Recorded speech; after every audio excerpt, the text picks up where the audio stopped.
welcome back to another season of Backstage Story. Only difference is this time, everything's different. I'm Andrew Zajac. And I'm Katie Rust. We have a lot of new music for you and all the latest music news in just about every genre, so why wait? Here's Chris Horton with all of your hip-hop headlines. Welcome back to yet another episode of Hip Hop Headlines. Unfortunately, I'm still your host, Christopher Horton, so I guess I have to tell you about what happened this week in hip hop. Is that right? Oh well, let's just dive in. Hip hop's newest rags to riches story, Fetty Wap, was injured when he crashed his motorcycle riding around his home city of Paterson, New Jersey. A day after releasing his debut album, the Trap Queen rapper was blindsided when he did not see a car coming his way and hit the other vehicle head on. Luckily, Fetty only suffered a broken leg and was able to thank and update his fans on his condition via his Instagram account. We wish the young god a speedy recovery. Empire triumphantly returned last week, and after a thrilling season premiere full of celebrity cameos, there was one that was not quite expected like the others.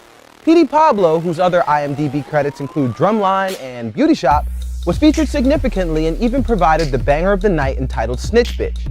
When asked how the Whoop That Trick rapper got a role on the hip-hop drama, Pablo said it was for a $200 debt Howard had owed him since they both worked together on the Oscar award-winning film Hustle and Flow. Come on, Lucius, a lion always pays their debts. According to the New York Times, hip-hop is the most streamed genre in the world. Hip-hop accounted for 17% of this year's album sales and 26% of the music streams. The four most streamed rap and R&B albums of this year were Kendrick Lamar's To Pimp a Butterfly, Drake with If You're Reading This It's Too Late, Drake and Future with What a Time to Be Alive, and The Weeknd with The Beauty Behind the Madness. In the words of the immortal Jay-Z, hip-hop's not a business, man, it's a business, man. That's all I got for you this week. Make sure to subscribe to my channel and tune in next week for an all-new hip-hop headlines. I was your host, Christopher Horton, and if you don't know, now you know. Thanks, Chris. Up next, we have your first look into the indie world's latest music news. That way you can rub it in all your friends' faces because you heard it first. Let's throw it to Evan Jagger to see what's sneaking into your stereo.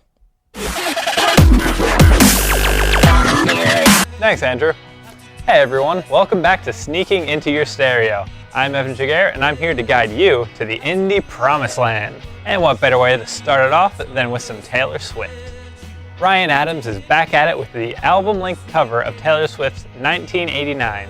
It plays like the latest chapter of the ongoing recent Tom Petty meets the Smiths reimagining of the Reagan years. Part playful genre experiment, part publicity stunt, Adams' 1989 fell flat for many. Check out his performance on The Daily Show right now.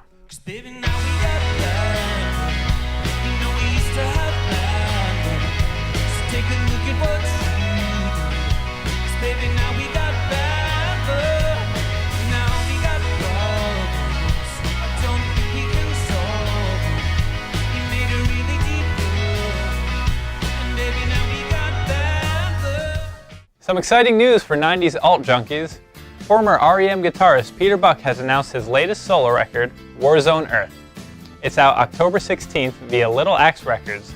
Jeff Tweedy of Wilco, Chris Novoselic from Nirvana, and Buck's Super Earth bandmates will appear on the record. Speaking of Nirvana, Kurt Cobain's solo material is to be released as Montage of Heck, the home recordings. In the process of making his documentary, Montage of Heck, director Brett Morgan sifted through a trove of Kurt Cobain's personal tapes. A collection of songs from those tapes will be released November 13th. It contains snippets, demos, musical experiments, and material that eventually ended up on Nirvana albums. Yes, including a comedy routine. Before I run out of time, here are two new albums that you should be sneaking into your stereo. Broken Bells return with It's That Talk Again, the third studio release for James Mercer and Danger Mouse. Also, Waves just recently released V, and their songs have never been sharper, brighter, and more confident. Well, that's all the new indie music I have for you today. Make sure to tune in next time to discover more music that is sneaking into your stereo.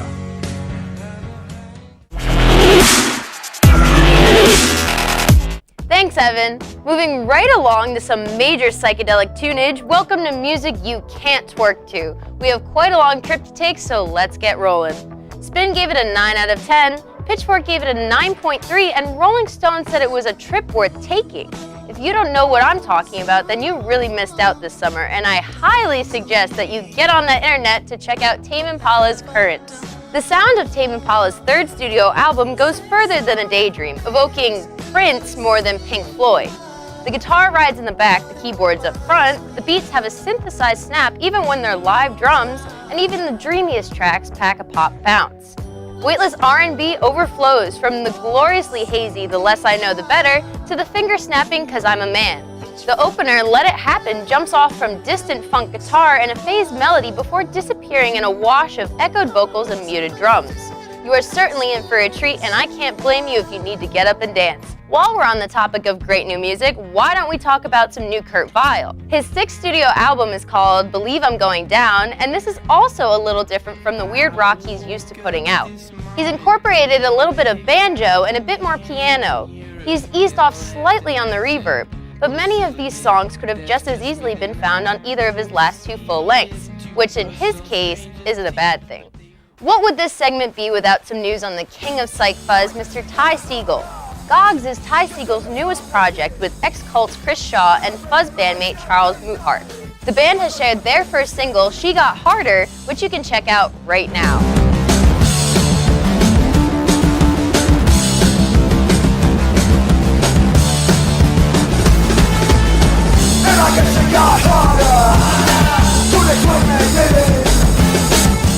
The song will be released in November. Segall recently announced another new band, Broken Bats. He will also release a new record with Fuzz called Fuzz 2 in October. His T-Rex cover record, Ty-Rex, will be released in November. That seems to be all the time I have for today. Tune in next time for some more mind-melting music you can't twerk to. I'd like to see someone try. Now we're going to hand it over to Matt Cicio, who has the latest in country news over in the Country Corner. Hi, my name is Matt Cicio and welcome to the Country Corner. There's been a lot of excitement building in the world of country music, and part of it has to do with ice-cold beer. Who would have thought? With a total of 60 Billboard #1 singles, more than Elvis Presley and more than the Beatles, George Strait has made it seem effortless. His 29th studio album, Cold Beer Conversations, would likely add to that tally. As the album name implies, in Strait's world, there's not a lot that a cold beer won't cure, or at least help erase sorrows temporarily. And shockingly enough, this is what every song is centered around. The key to Strait's success is that he brings a different flavor and nuance to each song, even if the subject matter is similar. Unfortunately, this is all the time we have for you in the Country Corner. Check in with me next time in the Country Corner to stay up to date in the country music world. Now back to Andrew and Katie. Thanks, Matt. Pop Punk Pizza Party. Sounds like you get a little messy. Why don't we turn it over to the man in the khakis, Jason Zoblin, who's going to let us in on the newest in the pop punk country. Hello, welcome to the pop punk portion of this show. I hope you got your pizza and khakis because we're about to have a pop punk pizza party. The newly signed Equal Visions artist, Watered Me Down, just put out his new EP, Safe and Sound. The EP deals with loss, depression, and getting through those tough times. Watered Me Down will also be touring with pop punk powerhouses Man Overboard, and also for their last East Coast tour, A Loss for Words. They're heading to TLA on November 6th. Go check them out. Pop punk legends Newfound Glory and Yellowcard are finally combining their skills into a powerhouse tour all across the country. After releasing their albums last year, the two bands decided they finally needed to tour together and are doing this October. They're also bringing the oh-so-talented Tiger Shaw to make this tour one for the ages. You don't want to miss this one. They're hitting Electric Factory October 23rd. And last but very not least, pop punk gods, the Wonder Years, put out their 5th studio album last month, entitled No Closer to Heaven, and is sweeping the Billboard chart. The album explores the life of singer Dan Soupy Kingston, politics, and becoming the person you really want to be. They are also touring with Motion City Soundtrack, State Champs, and You Blew It this fall. They will be hitting the Electric Factory also on November 25th. That's all I have for you this week. Keep on mashing your hearts out. Thanks, Jason. And last but certainly not least, we have a little bit of pop for you. Dirty Pop? Why don't we ask Melissa Churkop, who has all the exciting details in the world of pop. Thanks, guys. My name is Melissa Churkop, and yes, this is Dirty Pop, like NSYNC, except without the frosted tips and dance routines. Justin Bieber seems a little sore over the release date of One Direction's newest album. Why? because Maiden Day AM is set to be released on November 13th, the same day as Justin Bieber's Purpose. He says it was a deliberate move on the One Direction to gain publicity. Most people assume Bieber's little Snapchat video throwing shade at One Direction about their competitive release date was just a bit of tongue-in-the-cheek fun. But maybe he wasn't kidding after all. He said, "I think it was strategy on their part because my release date was first, but whatever, it's whatever. It's going to be fun. I'm excited to see what happens." Whatever you say, Justin. Sam Smith's own Spectre's story played like it's a spy movie itself. First, he diverted our attention, claiming he wasn't singing the theme song. Then he swung back around and announced that, yep, actually he was. And then we finally heard Writing on the Wall, a sweeping, string-heavy James Bond theme worthy for the upcoming film for which it will serve as theme music. This is the very first Bond theme song to ever top the UK's official top 100 single charts, making it kind of a big deal in its own, right? The song's heavy, Bond-centric music video features clips from the upcoming film, and we are totally ready to dive into the spy game. That's just about does it for me, guys. Thanks for tuning in to Dirty Pop. Make sure you check back next time for all the latest in pop. Back to the desk. Nice job, Melissa. Now we get to see if the Billboard Top 200 really knows what good music is. Let's check in with James and Sammy, our album review team, to see what they think about the top 3 albums this week. Hey guys, what's up? I'm Sammy. And I'm James. And this is Album Reviews. We're doing something a little bit different this time. We're going to do 3 albums. They're all on the top of the Billboard charts this week, and they are Lana Del Rey's Honeymoon. We're doing What a Time to Be Alive by Drake and Future, and Beauty Behind the Madness by The Weeknd. So, what should we start with? Those are all great albums, but I want to start with Lana Del Rey because I think that she's really awesome. Did you like that album? I did. I love Lana Del Rey in general, first of all. I think my top songs off of that album would have to be Songs to Watch Boys To, and I also really liked High on the Beach. Yes, both of those are amazing. I also liked Freak. Yes, that was such a good one. I love her voice in general. I think that it's like really like mysterious. I loved this is Very like a haunting. Yeah, and like throwback to when she did Once Upon a Dream from the Maleficent Yes. movie. Oh my god, I used to listen to that like all the time. She just has like a very like haunting voice. You almost feel like you're asleep or something. It's great. She actually had a song on The Weeknd's album called Prisoner, and she sang with them too. Yeah. I know you liked that one a lot. Yeah, and I like The Weeknd. I think that he's doing really good work right now. I think that I'm gonna be basic here, but I think my favorites are the ones that you always hear on the radio, like Can't Feel My Face or like The Hills. Songs like those are the ones that stuck out. Yeah, those are the ones that stuck out to me. I think that he has a great voice, and the song from 50 Shades of Grey was on there. Yes, Earned It. Yeah, I think that he's got a very good voice. He's not really like my like one of the people that I'll like go out of the way to listen to. Right. But I mean, I wasn't complaining during this. He's been around for a while too, and then he just kind of like blew up this summer when he like, released his album. So it was like good for him. He's finally getting noticed. Exactly. And then our last album was What a Time to Be Alive by Drake and Future. Right. What did you think about that one? I mean, that's not really like my style. I felt like it was kind of hard to understand what they were saying at points, but overall, the songs were really catchy. Yeah. Oh yeah, definitely. I mean, really like Plastic Bag. That one was super catchy. That one was really good. I mean, Drake's like got an amazing talent. Just rap isn't really my cup of tea, but Exactly. I mean, I can recognize talent when I see it, and I know that like he definitely has talent. Yeah, in the future, he's great. Yeah. Oh my God. Yeah. I think that all 3 of these albums are on top of the charts because they deserve to be there. Like there was none where I was like, why is this like selling records? You know? Yeah, they earned it. These albums, you guys gotta check them all out. They earned it. Haha, reference. I'm adorable. I think that's the way to end it. Yeah. So yeah, for this week, I'm James. And I'm Sammy. And thank you so much for tuning into Album Reviews, and we will see you next week. Bye, guys. Thanks, guys. This is where it gets good, folks. Get ready for our brand spanking new segment called Backstage in Your Backyard. Katie's going to sit down with a local band. I have been floated to see what makes them tick. But for right now, for the first time live on the show, this is I Have Been Floated.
I hate saying goodbye, but it seems like it's that time. A big special thanks to I Have Been Floated. Thank you for playing that. You guys were awesome. You guys better make sure to check out our new website to catch up on all the latest music news and other junk. Oh, and please tune in next time for more Backstage awesomeness. Thanks for stopping by.